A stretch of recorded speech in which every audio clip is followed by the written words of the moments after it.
kepala desa dengan tim pembentukan posko desa. Kemudian kepala desa dan BPD memastikan secara regulasi payung hukum dari kegiatan PKM di Desa Almano dapat terlaksana, dan hari ini insya Allah kita bersama-sama akan melakukan pembahasan dan juga sekaligus syukur bagi kalau BPD nanti langsung menetapkan ini sekaligus menjadi sosialisasi Perdes nomor rencana nomor 2 tahun 2021 ini. Bapak dan Ibu yang saya hormati, tempo waktu kami telah mengirimkan kepada Ketua BPD beserta anggota draft mengenai Perdes tentang PPKM ini. Mungkin Bapak Ibu di media massa sering mendengar PPKM. Nah, di PPKM ini pemberlakuan pembatasan kegiatan masyarakat. Banyak kasus sekarang itu masyarakat cenderung belon gitu. Isinya itu belon berarti cakap gitu. Nah, oleh karena itu BPD dan Kepala Desa Almano mulai hari nanti itu akan mengundangkan 3 hari ke depan maksudnya, karena pemberlakuannya adalah setelah kita konsultasi dengan sama Almano dulu. 3 hari ke depan kita mempunyai payung hukum untuk kita melakukan pemberlakuan pembatasan kegiatan masyarakat dan pelaksanaan posko penanganan COVID-19 ini. Kemudian ada beberapa pasal-pasal yang krusial di dalam Perdes ini. Kalau yang lain hanya mengatur tentang preventif, ya.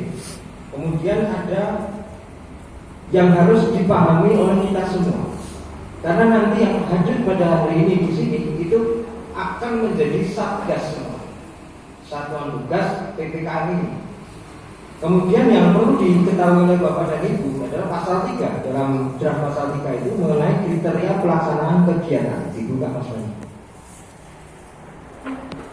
Jadi ini dasarnya kita paham mengenai peta wilayah yang terjadi di sekitar kita. Karena ini mikro itu artinya desa ini akan dipecah-pecah untuk penanganan COVID ini dengan sesuai basis KRT-an, basisnya dusun dan KRT. Jadi perlu diketahui pasal 3 ini ayat 1. Dalam penentuan pelaksanaan penerapan kegiatan masyarakat di desa dilakukan dengan mempertimbangkan zonasi pengendalian wilayah hingga tingkat rukun tetangga dengan kriteria sebagai berikut. 1. Zona hijau dengan kriteria tidak ada kasus COVID-19 di satu RT, itu hijau. Makanya kalau Pak RT sampai hari ini tidak ada konfirmasi swab maupun antigennya, tidak ada yang reaktif, maka hijau. Yang kedua, zona kuning. Nah, ini harus paham. Zona kuning dengan kriteria jika terdapat 1 sampai dengan 5 rumah. Artinya begini, rumah, kalau 1 orang saja dinyatakan positif, 1 rumah itu diindikasikan positif semua. Karena ini penyakit mudah menular. 5 rumah dengan kasus konfirmasi positif dalam 1 RT selama 7 hari terakhir. Jadi kalau dulu itu 14 hari, sekarang lebih disempitkan lagi dengan 7 hari. Tujuannya apa? Supaya kita lebih responsif dengan adanya isu-isu atau indikasi-indikasi mengenai kasus COVID ini. Kemudian di sini kami di dalam angka 2 ini, dalam Perdes ini diatur sekaligus teknisnya, yaitu maka skenario pengendalian dengan menemukan kasus suspek dan pelaksanaan pelacakan, kontak erat, lalu isolasi mandiri untuk pasien COVID dan kontak erat dengan pengawasan ketat. Nah, ini sejaman dengan peraturan gubernur tahun 2020 mengenai Satgas Jogotongo. Kita akan mengaktifkan lagi Satgas Jogotongo, dan artinya Satgas PPKM ini ya sebenarnya transformasi dari Satgas Jogotongo. Jadi tidak berubah bentuk, berubah bentuk, tapi kita bertransformasi, tidak merubah substansinya Satgas Jogotongo itu. Kemudian yang ketiga, zona oranye dengan kriteria jika terdapat 6 sampai dengan 10 rumah dengan kasus konfirmasi positif dalam 1 RT selama 7 hari terakhir, maka skenario pengendalian adalah menemukan kasus suspek dan melacakan kontak erat, lalu melakukan isolasi mandiri untuk pasien positif dan kontak erat, dengan pengawasan ketat serta menutup rumah ibadah, tempat bermain anak dan tempat umum lainnya kecuali sektor kebutuhan pangan pokok. Dalam pelaksanaannya berkoordinasi dengan Puskesmas, Babin Kamtimas, Babinsa dan mitra desa lainnya. Jadi ketika RT kita sudah ada 6 sampai 10 rumah, artinya 6 orang saja warga kita dalam satu RT, itu Satgas PPKM dengan berkoordinasi dengan Babin Kamtib dan Babin Kamtimas bisa melakukan penutupan tempat ibadah pada 6 gitu. Kemudian harapannya ini menjadi payung hukum kita ketika kita melakukan penutupan sarana umum itu. Jadi tidak ada orang ngeyel lagi, kita ada payung hukumnya ini. Kemudian yang keempat, zona merah dengan kriteria jika terdapat lebih dari 10 rumah dengan kasus konfirmasi positif dalam satu RT selama 7 hari terakhir, maka skenario pengendalian adalah pemberlakuan PPKM berskala mikro tingkat RT yang mencakup A. Menemukan kasus positif dan melaksanakan kontak erat. B. Melakukan isolasi mandiri atau terpusat dengan pengawasan ketat. C. Menutup rumah ibadah, tempat bermain anak dan tempat umum lainnya kecuali sektor kebutuhan bahan pangan. D. Nah, ini sudah mulai kita melakukan agak keras Pak ya. Melarang kerumunan lebih dari 3 orang, tidak boleh ada orang nongol lagi kalau sudah zona merah. Artinya orang disuruh nyepi semua di dalam rumah. Jadi nanti kalau misalnya itu ASN atau apa, nanti posko di desa nanti akan bertanggung jawab dalam pengurusan administrasi perizinan dan lain-lainnya kepada instansi yang berkaitan. Kemudian yang E, membatasi keluar masuk wilayah RT maksimal hingga pukul 20. Ada jam malam kalau sudah ada 10 orang suspek, 10 orang positif. Kemudian meniadakan kegiatan sosial masyarakat di lingkungan RT yang menimbulkan kerumunan dan berpotensi menimbulkan penularan. Tidak ada yasinan, tidak ada arisan, tidak ada kumpulan kelompok tani. Itu kalau sudah merah. Jadi memang betul-betul kalau istilah populernya di Maret tahun lalu di lockdown. Tapi semoga tidak ada lah zona merah kita. Biaya juga mahal. Kemudian yang G, dalam pelaksananya bersama rukun warga melaporkan kepada kepala desa serta berkoordinasi dengan Puskesmas, Babin Kamtimas, Babinsa dan atau mitra desa lainnya. Ini adalah kisi-kisi atau kita melakukan treatment, tindakan terhadap zona di wilayah kita. Jadi Bapak dan Ibu harus paham angka tadi dari angka hijau, kuning, oranye dan merah. Itu kita harus pahami. Dan kemudian treatment apa, perlakuan apa, tindakan-tindakan apa yang harus kita lakukan ketika wilayah kita terkena COVID-19 atau dinyatakan dengan zonasi-zonasi yang diatur dalam peraturan desa ini.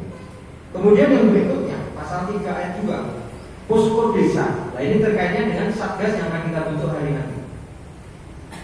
Posko desa secara teknis merupakan bagian yang menjadi satu kesatuan dari penanganan COVID-19 di desa yang meliputi A. Menyampaikan informasi tentang COVID-19 kepada masyarakat desa. B. Pendataan mobilisasi masyarakat keluar masuk desa RT, RW dan RT dalam artian di desa Wana dan Dusun. C. Mengkoordinasikan pengecekan perlintasan antar desa. D. Mendeteksi penduduk di desa yang baru melakukan perjalanan dari wilayah luar desa. E. Memfasilitasi sarana kesehatan sederhana dalam pencegahan penyebaran COVID-19. F. Membuat alur pengorganisasian pemenuhan logistik bagi warga yang melakukan isolasi mandiri di rumah dan atau rumah singgah. G. Mengedukasi warga dalam upaya pencegahan COVID-19. H. Memastikan warga di wilayah mematuhi aturan yang telah disepakati bersama. Jadi pasal 3 ayat 2 ini menyampaikan kepada kita, memberikan gambaran kepada kita tentang kewenangan dasar kita dalam melakukan penanganan pencegahan tindakan preventif yang mengenai COVID-19 ini di desa Luar. Ini menarik ketika di huruf B, pendataan mobilisasi masyarakat keluar masuk desa RW dan RT. Mengapa hari ini kita begitu secara maraton ya? Artinya ketika suasana daerah dan kecamatan turun ke kami, kemudian Pak Kades memerintahkan kepada kami untuk segera melakukan tindak lanjut ini, kita menghadapi bulan suci depan itu 30 hari lagi kan ada sadran ya. Sadran itu mau tidak mau mesti ada mudik. Nanti Ramadan agak sedikit tidak ada mobilisasi pada dan ketika Syawal nanti akan ada. Oleh karena itu kita besok ya agak seperti tahun kemarin lah. Kita agak ketat juga ketika ada saudara-saudara kita yang datang. Syukur bagi nanti kalau Pak RT itu terjubah kepada yang mudik kalau usah pulang dulu itu lebih baik seperti tahun kemarin. Tapi pun seandainya masyarakat itu atau Pak RT yang sebagai pemangku lingkungan itu mengizinkan ya kita diatur dalam memastikan warga di wilayah mematuhi aturan yang telah disepakati bersama. Artinya mudik boleh asal swab. Contohnya seperti itu. Kita ada payung hukumnya ini. Jadi artinya ketika nanti diprotes oleh para mudiker itu raiso atau perdesi. Bapak dan Ibu semua kita lindungi dengan perdes ini. Karena di huruf hari ini jelas telah disepakati bersama. Kalau misalnya RT di luar kulon atau di semua di dusun di desa Wano sepakat disampaikan kepada masyarakat, nek arah mudik swab. Tidak hanya apa yang banyak swab itu anti reaktan itu, ya rapid, tidak hanya rapid swab itu di ya, karena itu lebih akurat. Itu bisa saja karena kebijakan atau kesepakatan yang disampaikan kita sampaikan oleh masyarakat ini diatur, kemudian dilindungi kita dalam perdes ini. Kemudian untuk pasal 4 itu mengenai tim, jadi nanti sekaligus Bapak dan Ibu paham kita bentuk hari ini sekaligus. Pasal 4 mengenai tim, dalam pelaksanaan posko desa diatur dalam tim yang terdiri dari 4 unsur, tim pencegahan, tim penanganan, tim pembinaan, dan tim pendukung.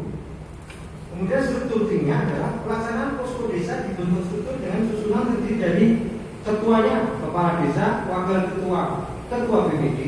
Kemudian tim pencegahan yang terdiri dari unsur dusun atau pelaksana kewilayahan ini para kadus, unsur lembaga kemasyarakatan desa, unsur lembaga adat desa, dan unsur satuan perlindungan masyarakat. Ini untuk pencegahan. Kami kemarin sudah melakukan tindakan awal sebelum perdes ini diberlakukan. Kami sudah mencoba kemarin melakukan edukasi dan juga pengawasan pada di pasar Wanu untuk masker. Ternyata ya baru 60% warga kita yang sadar untuk masker, karena masih ada beberapa yang tidak ditindak, tapi kita berikan persuasi, pendekatan kepada masyarakat untuk memakai maskernya. Kemudian yang berikutnya tim penanganan yang terdiri dari unsur. Nah, penanganan ini nanti fungsi ketika sudah ada positif, kemudian harus diisolasi mandiri, kemudian harus ada pengawasan ketat dan sebagainya. Itu nanti terdiri dari unsur RT RW, dokter, bidan desa, perawat, kader kesehatan, kader posyandu, dan tenaga kesehatan lainnya yang ada di desa. Kemudian tim pembinaan yang terdiri dari unsur pembinaan itu ketika terjadi penindakan. Ini artinya pembina. Ini ada RT RW, satu linmas desa, tokoh agama, tokoh adat, tokoh masyarakat. Nah, ini untuk pembinaan ini nanti juga akan diatur dalam proses ini apa yang bisa dilakukan oleh tim pembina. Tapi saya kira kalau kami jabarkan semua tidak cukup waktunya. Nanti kalau hari ini kita ditetapkan, nanti kita akan cetak dan kita semua RT pegang proses ini, karena ini adalah senjoto cokronin dengan ketika memberikan treatment atau pendidikan atau perlakuan kepada masyarakat mengenai penanganan COVID ini. Kemudian yang F, tim pendukung yang terdiri dari unsur pemerintah desa dengan sekretaris desa sebagai koordinator. Jadi ini fungsinya nanti memfasilitasi semua kegiatan. Nah, hubungannya dari tim-tim ini ada tadi disampaikan oleh Pak Kepala Desa juga sudah menyinggung, kemudian dari Pak Wali juga oleh kasih program besar ini juga menyinggung tentang perubahan plafon dana desa, yaitu tentang refocusing 8%. 8% untuk dana desa luar itu dari 750 juta 156 ribu, itu kalau kita hitung ada sekitar 60 juta sekian. Jadi kita hanya dibiayai oleh APBD itu dengan anggaran sebesar 60 juta itu. Nah, ini kita juga belum tahu apakah Pak Jokowi akan menetapkan PPKM ini sampai akhir tahun atau tidak, tapi di RAP yang kami susun dan RAK yang kami susun ini berlaku hanya untuk 100 hari atau 3 bulan. Jadi sampai setelah Syawal, setelah Lebaran. Dan semoga kita tidak menderita zona merah. Kita doa saja kepada Tuhan Yang Maha Esa, kepada Gusti Allah supaya kita tidak ada untuk COVID. Asalkan Bapak dan Ibu nanti preventifnya agak tegas, bukan agak tegas ya, tegas